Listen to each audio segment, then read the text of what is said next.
Okay.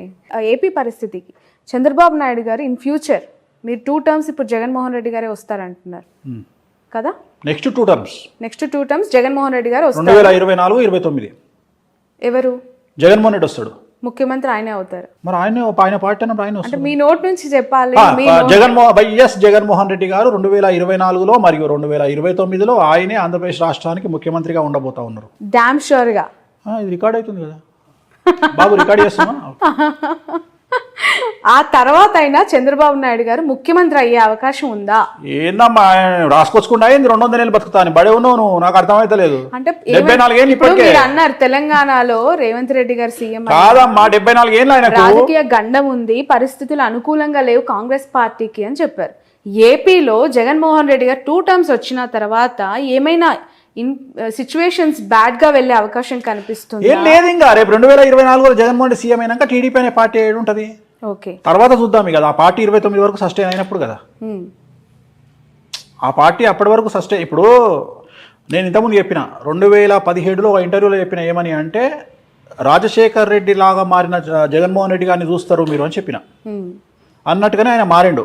మారిన తర్వాత ఆయనకు జనాల్లో లీడర్లు నమ్మకం వచ్చింది. అట్లనే ఇంకో మాట చెప్తున్నా ఇప్పుడు నీ తరపున, కేసీఆర్గా మారబోతున్న జగన్మోహన్ రెడ్డిని చూస్తారు 24లో. అర్థమైందా డైలాగ్?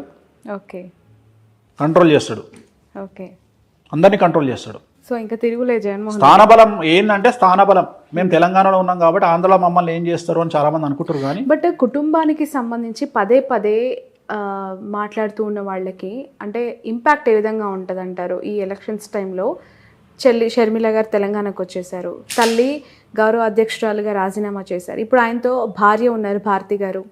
పరోక్షంగా సపోర్ట్ చేసినా కూడా ఆమె ప్రత్యక్ష రాజకీయాలకు వచ్చే అవకాశం ఉందంటారు? లేదమ్మా, లేదు, రారు. ఓకే, ఆ నెసిటీ లేదు వాళ్ళకి, వాళ్ళ ఫ్యామిలీకి అవసరం ఏముంది?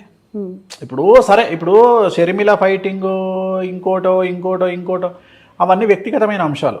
ఇప్పుడు తెలంగాణలో నాకు తెలిసిన ఫ్యామిలీ ఉంది. అన్న టీఆర్ఎస్లో ఉన్నాడు, తమ్ముడు బీజేపీలో ఉన్నాడు, వాళ్ళ పెద్దన్న కాంగ్రెస్లో ఉన్నాడు. వాళ్ళు అనామకులు కాబట్టి వాళ్ళ గురించి మాట్లాడుకోము. ఇది సీఎం ఫ్యామిలీ కాబట్టి మాట్లాడుకుంటున్నాం. అట్లా ఎన్ని ఫ్యామిలీలు లేవు తెలంగాణలో? నాకు తెలిసిన వాళ్ళు మస్తు మంది ఉన్నారు. ఓకే, సో అది కామన్ కదా, దాన్ని పెద్ద విశేషించి మాట్లాడుకోవాల్సినటువంటి అవసరం లేదు.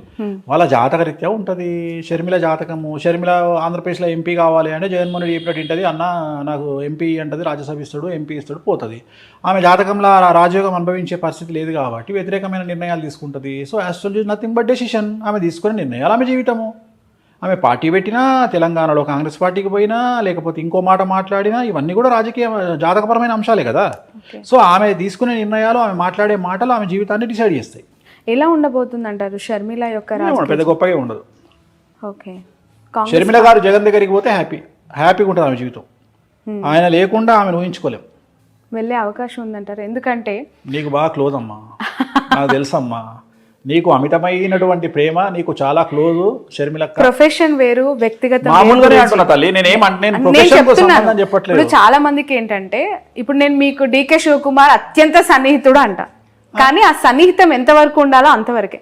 షర్మిలమ్మ గారు పార్టీ పెట్టినప్పటి నుంచి టిల్ టుడే ప్రతి ఒక్క పొలిటికల్ యాక్టివిటీ పైన నా కవరేజ్ ఉంది.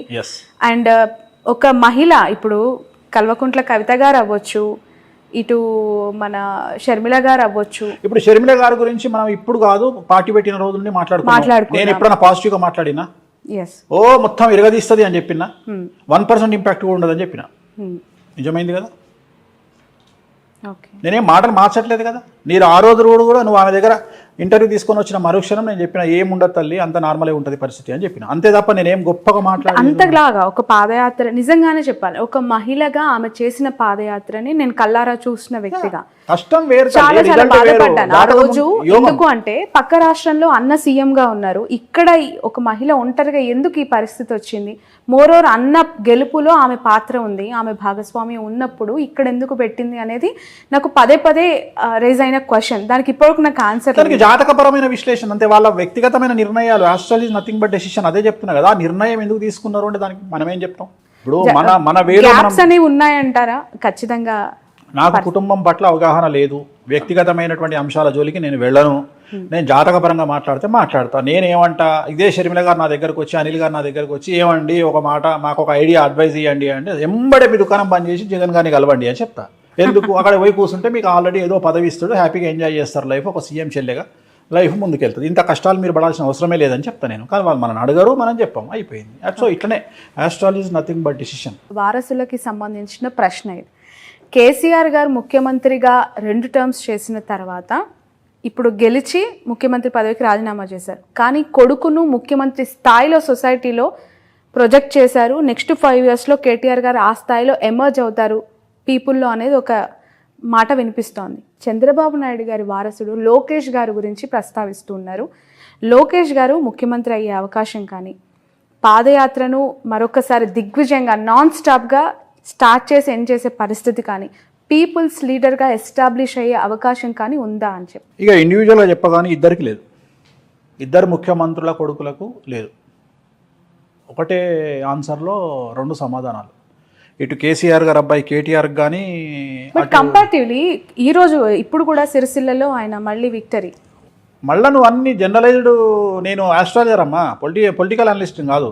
పొలిటికల్ ఆస్ట్రాలజర్ అనొచ్చు కదా. పొలిటికల్ ఆస్ట్రాలజర్ అను, కానీ పొలిటికల్ అనలిస్ట్ కాదు. పొలిటికల్ ఆస్ట్రాలజర్గా చెప్పండి. ఇప్పుడు 3 సార్లు ఆయన ఎమ్మెల్యేగా గెలిచారు, దిగ్విజయంగా మంత్రి పదవులు అనుభవించారు. ఇప్పుడు సరే ఓకే, ప్రతిపక్షంలో కూర్చుంటారు, వేరే విషయం. కానీ నారా లోకేష్ గారికి సంబంధించి అసలు ఎమ్మెల్యేగా గెలుస్తారా అనే ప్రశ్నకు ఆన్సర్ ఏంటి?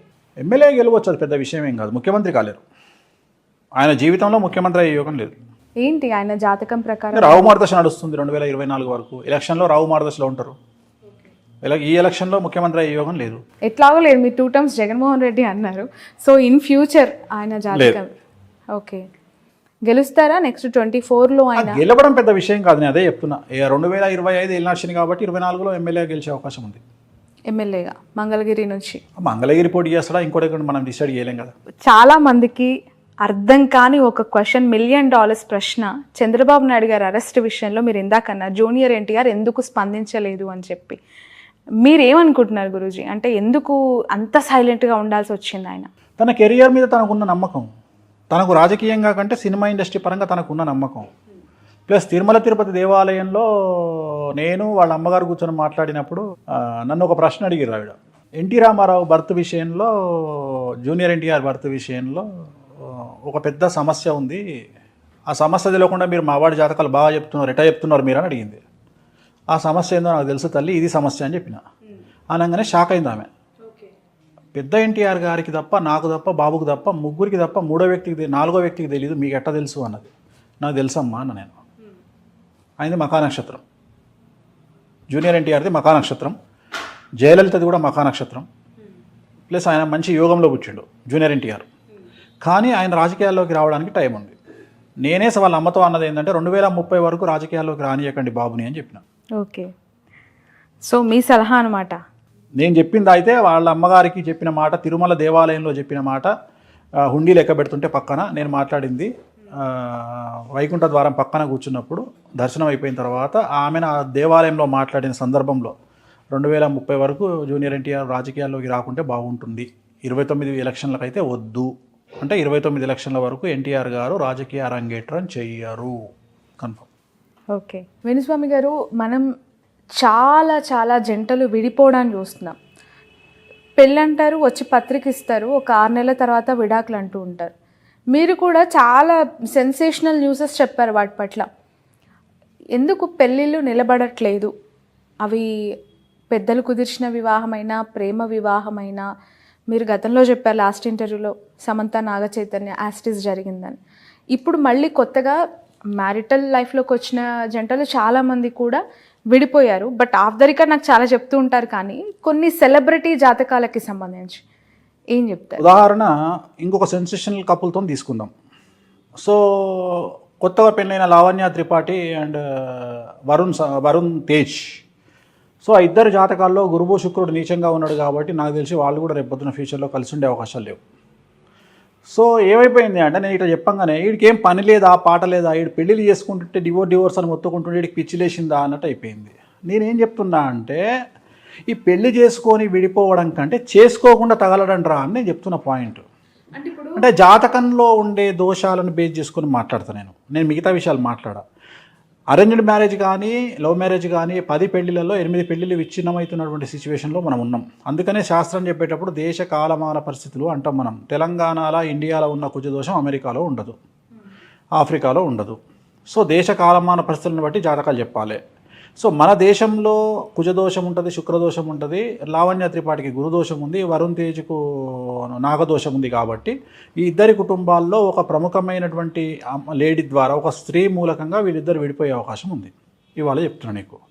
సో ఈ జాతకాన్ని మేము మొదలే అంచనా వేసి చెప్తాం, మీరు పెళ్లి చేసుకోకంటారా అని. అయినా మా చావు మేము చేస్తాం, మేము ప్రేమించుకున్నాం, పెళ్లి చేసుకున్నాం అని జోష్లో పెళ్లి చేసుకుంటాం. అంటే ఇప్పుడు 6 ఏళ్ల ప్రయాణం, వాళ్ళ ప్రేమ అనేది 6 ఏళ్ళు ప్రయాణించి పెళ్లిపీటలు ఎక్కిందని మాట్లాడుకునే క్రమంలో